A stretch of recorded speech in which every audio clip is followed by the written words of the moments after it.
Salam sejahtera Malaysia, terima kasih kerana menonton video-video dalam channel ini. Sebelum kita mula, jangan lupa untuk tekan tombol subscribe, share, like, dan komen. Let's go! Salam sejahtera dan selamat malam kepada semua pendengar berita seterusnya. Sumber, PM nak Kabinet wakili Malaysia, tapi pilihan terhad. Berita penuh. Perdana Menteri Anwar Ibrahim telah membayangkan kepada rakan gabungannya bahawa dia berhasrat untuk membentuk kabinet yang mewakili wajah-wajah Malaysia tetapi menghadapi pilihan terhad kerana realiti kerajaannya. Ini ketika BN rancak melobi supaya pengurusinya Ahmad Zahid Hamidi yang menghadapi perbicaraan rasuah dilantik sebagai timbalan Perdana Menteri. Anwar berkongsi cabarannya dalam membentuk kabinet ketika mempengurusikan Majlis Presiden PH pada Isnin. Menurut Timbalan Presiden Amanah, Salahuddin Ayub, mesyuarat itu tidak membincangkan secara khusus mengenai pembentukan Kabinet Anwar. Dia berkata demikian ketika ditanya jika terdapat pemimpin PH menuntut jawatan kabinet atau sekiranya ada sebarang bantahan terhadap kemungkinan pelantikan Zahid.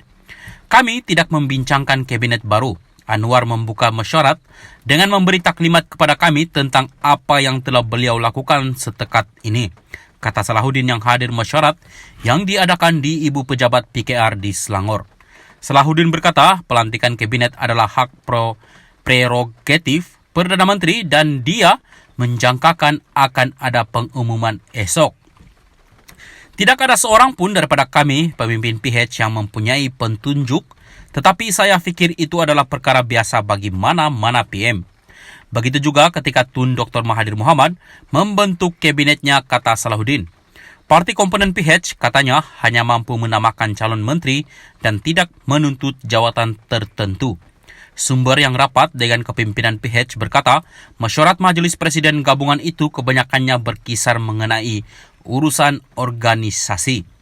Namun, kata sumber lagi, Anwar juga menyatakan kebimbangan terhadap pilihan terhad yang dia ada dalam mengawal pencalonan oleh rakan kongsi PH. UMNO ada cara tersendiri dan gabungan Parti Sarawak, GPS, ada caranya. Jadi PH perlu super-duper akomodatif, kata sumber itu ketika ditanya mengenai pendirian PH jika Zahid dilantik ke dalam kabinet. Ada isu yang perlu diuruskan menjelang persidangan Dewan Rakyat pada 19 Disember ini. Walaupun Anwar mendakwa mendapat sokongan 148 ahli parlimen, lebih 2/3 daripada Dewan Rakyat, ini hanya akan diuji pada 19 Disember depan apabila Dewan Rakyat bersidang dan menjalankan undi percaya. Sumber kedua PKR bagaimanapun berkata, kebimbangan utama Anwar berkisar tentang bagaimana kabinetnya yang lebih kecil boleh mencerminkan wajah Malaysia sambil kekal cekap dan berkesan. Beliau Anwar secara khususnya menyebut keperluan perwakilan daripada minoriti Sabah, Sarawak dan wanita. Kabinet mesti mewakili semua rakyat Malaysia. Ini sangat jelas dan kami semua menerimanya, kata sumber itu. Sumber itu mengesahkan pencalonan Zahid untuk jawatan kabinet tidak dibincangkan tetapi menambah ia adalah rahsia terbuka bahawa PH dijangka menghormati mana-mana pemimpin yang dicalonkan oleh rakan kongsi lain gabungan itu.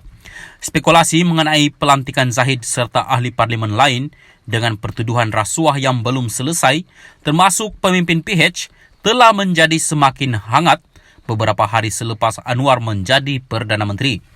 Walaupun kumpulan masyarakat sivil berhujah bahawa pelantikan Zahid akan menjejaskan wibawa Anwar sebagai reformasi, penganalisis menyatakan Perdana Menteri perlu berkompromi untuk memastikan kerajaan tetap utuh. Susulan pilihan raya umum 19 November, Zahid memainkan peranan penting dalam memastikan 30 ahli parlimen BN menyokong kerajaan perpaduan yang dititahkan oleh Yang di-Pertuan Agong. GPS kemudian ikut menyokong Anwar sebagai Perdana Menteri. Setia bersama channel ini. Terima kasih dan jangan lupa untuk tekan butang subscribe. Subscribe itu adalah percuma dan mudah hanya di hujung jari.